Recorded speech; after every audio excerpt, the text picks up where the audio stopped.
Welcome to The Authority File. I'm Bill Mickey, your host and the editorial director at Choice. In this 4-episode series, brought to you by the Liberty Fund, I'll be speaking with Aurélien Craiutu, professor of political science at Indiana University Bloomington. He is also an adjunct professor in the American Studies program in the Lilly Family School of Philanthropic Studies at Indiana University, Purdue University, Indianapolis.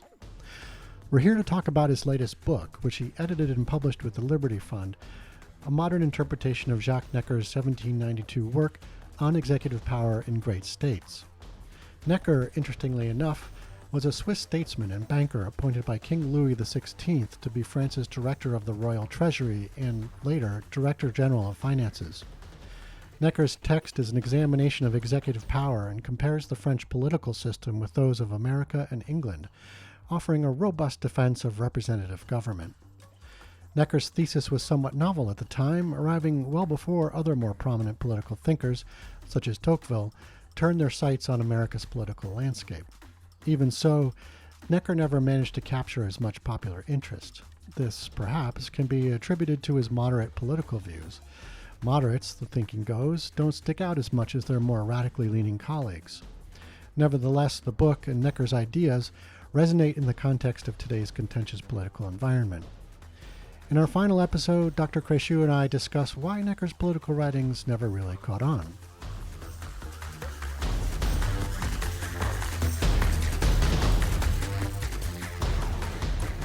Excellent. So I'd like to get into sort of Necker's historical reception.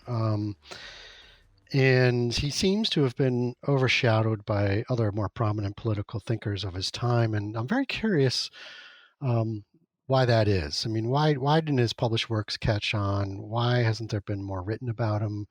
And perhaps this, ties back to his moderate views, which, he seemed to predict for himself in a certain respect. But I am curious. I mean, what was behind sort of this lukewarm reception, and why did others overshadow him? I would have a very clear answer to this question, and in this regard, I think we have to start from an obvious point. Necker suffers from the fatal handicap of moderation. Moderates never occupy the forefront of the political stage. The headlines are never favorable to the moderates. You have the radicals, the extremists, the most vocal, voices, but moderates suffer from the fatal handicap of self-restraint, of prudence, and Necker was seen as a vanquished political actor because he withdrew in 1790. He left the political scene, and he was seen as a defeated individual. So those two things, I think, contributed to his image. I mentioned in passing when I described his life that Necker had been the object of a cult within his family, and people were mocking this. He was mocked by some. Even Thomas Jefferson, who was in France at the time, did not seem to have liked Necker. He thought. In a letter sent to the U.S. Secretary of State in June 1789, Jefferson himself referred to Necker in unflattering terms. And this is what Jefferson said: "It is a tremendous cloud which hovers over this nation, and he at the helm has neither the courage nor the skill necessary to weather it. His judgment is not of the first order, scarcely even of the second. His resolution frail, and upon the whole, it is rare to meet an instance of a person so much below the reputation he has obtained." Wow! I've been surprised by this negative assessment of Jefferson. I think it's motivated by the fact that he was envious of Necker's political clout, but also his wealth. I can't explain why he had this view of Necker, but others also mocked Necker for being the bureaucrat, the guy with no political vision. It turns out that the publication of Necker's political works and historical works and religious works amounts to 15 volumes. It was edited in 1820s by his grandson, and it showed that Necker was a first-rate political thinker. Necker was a first-rate religious thinker, and Necker was actually a very interesting economic thinker. So he made original contribution in these three related fields that I think certainly Jefferson and others had no clue about. So I think that there were some misperceptions at the time, jealousies, but also ill will towards someone who was a moderate and sought to strike or to carve out a middle path between the extreme left and the extreme right. It's interesting that both the ultra-royalists on the right and the Jacobins on the left hated Necker. And they saw in Necker on the right the man who made the revolution possible through his ill-fated decisions, whatever they might have been. He advised the king to push forward with the reforms.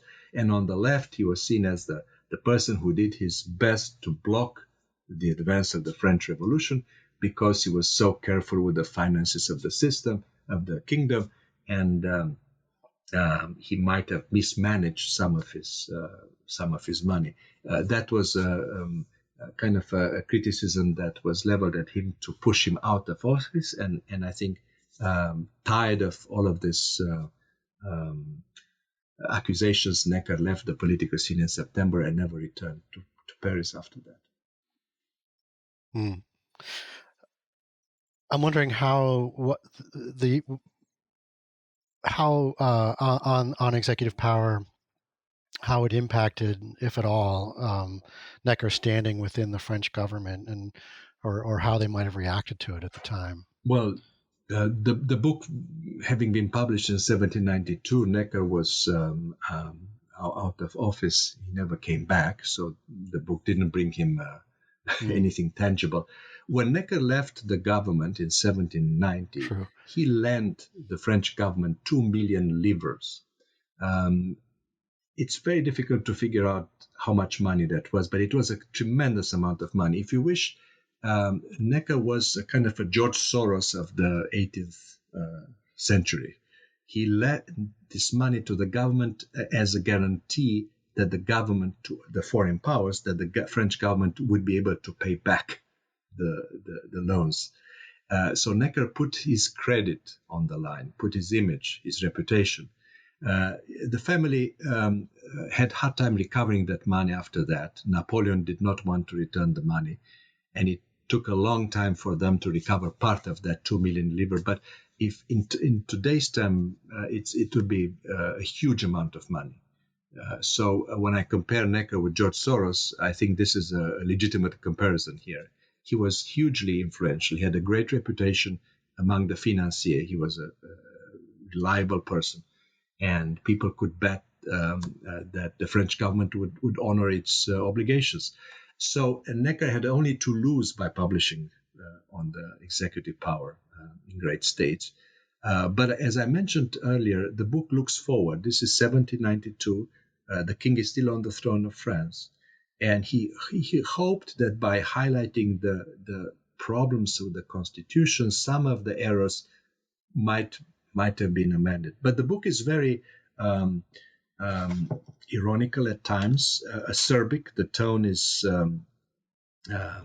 not the tone of a resigned person. It's a very combative, pugnacious tone at times. Mm-hmm. He mocks the legislators. He takes them to task for being imbued with their own sense of their own importance, with their own fantasies, with being self-righteous, unwilling and unable to learn from their mistakes and from their opponents. So Necker did not pull any punches here, and I would say he was very aware that by espousing this critical tone, he would only consolidate his image as a lone wolf. He sent a copy of the book to the king, but to my knowledge, the king did not acknowledge the receipt. And by the way, the fate of the king was sealed soon after that. The Republic was declared in the fall of 1792, and the king was executed in January of 1793. So Louis XVI did not have time to read the book. Right. He had other priorities. He had other things and he ended, exactly. He ended up on the scaffold. It was not Necker's last book. Necker continued along the same line. He published, as I mentioned, On the French Revolution in 1796-97. But that was not his last book either, because he went after Napoleon in his last published book in 1802, which is called Last Views on Finance and Politics. He criticized Napoleon. Napoleon had already taken prominence by that time. He was not emperor, but he was the first consul. And Necker became one of the greatest opponents or adversaries, along with Madame de Stael, of Napoleon. So Necker was a very courageous man. Let's answer your question this way. He did not hesitate to make clear what went wrong, but he also had a political agenda that he recommended to his readers. And I think he sought to strike a balance between constructive criticism and, carving out an agenda for the future. Okay.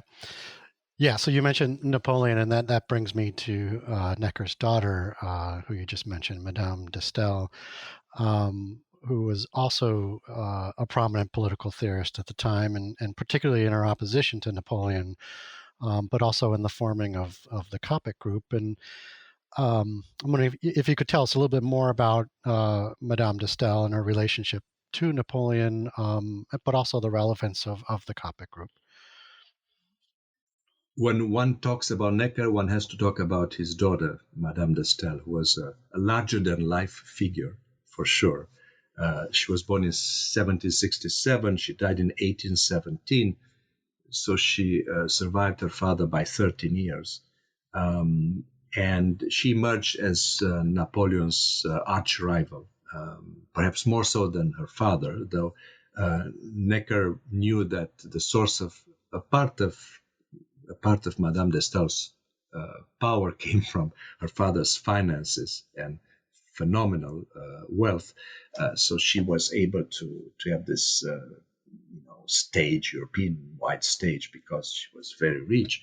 But Madame de Stael opposed Napoleon for very clear reasons. One was she was a liberal. She thought that France had taken a wrong turn with the military regime led by Napoleon in 1799.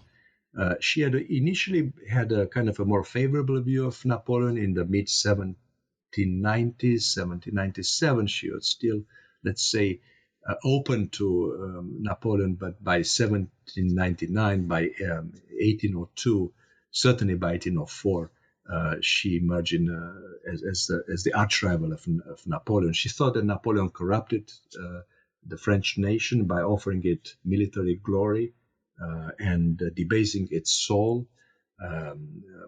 and compromised the chances of liberty in France by destroying what the revolution sought to achieve. It's interesting that this was a liberal critique of Napoleon. Napoleon could be interpreted as the continuator of the revolution, but Madame de Stael thought that 1789, the promises of 1789, and of course what had been achieved at the beginning were positive things. In this regard, she was actually more liberal than her father, because Madame de Stael and her companion Benjamin Constant, who also emerged as a critique of Napoleon, eventually, they thought that there were two moments in the French Revolution, 1789 and 1793, the terror, 1793-94, and what 1789 achieved was precious, important, but it was derailed by the Jacobin moment of 1793-94, and Napoleon kind of continued the terror moment of the revolution. And that was a critique that Madame de Stael had vis-a-vis Napoleon. There was one other aspect that is important to highlight here. The Copé group that she formed at Copé, where Necker lived, and had his residence for the last 14 years of his life in Switzerland on the shores of Lake Leman, Lake Geneva, also known as Lake Geneva. That group was a very cosmopolitan group, and it emerged as the opposition, intellectual opposition, not the political, but intellectual opposition to Napoleon. It was a group that brought together thinkers as diverse as the Schlegel's brothers from Germany. There was Sismondi de Sismondi from northern Italy. There were thinkers from the Habsburg Empire, but also as far as Russia.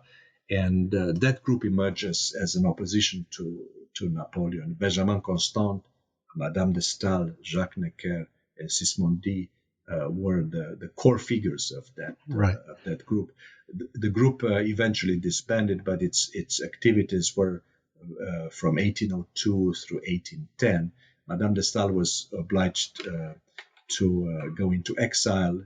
She went to England, interestingly, through Austria, Russia, and Sweden, because she could not go through France, Germany. Very interesting trajectory. So in order to go into exile into England, she had to go through Russia and Sweden. So it's, despite being exiled, I mean, did groups like this have any impact on the political landscape at the time? It's tough to measure the political impact of that, but there was significant, I would say, significant publications that emerged from the group. I'll give one example. In 1810, Madame de Stael publishes a book called On Germany. The book was confiscated by the censors of the emperor because it was seen as anti-French. So let's step back for a moment and think about this. Madame de Stael indeed wanted to offer a political model for France that she saw in Germany. Germany was not unified at the time. She appreciated the culture of the place, the traditions, the traditions of self-government in some parts of the principalities that formed Germany later. And Napoleon was infuriated with that and never allowed the book to appear in Paris in 1810. The book was published later, was translated into English, and then eventually appeared in France later. Right.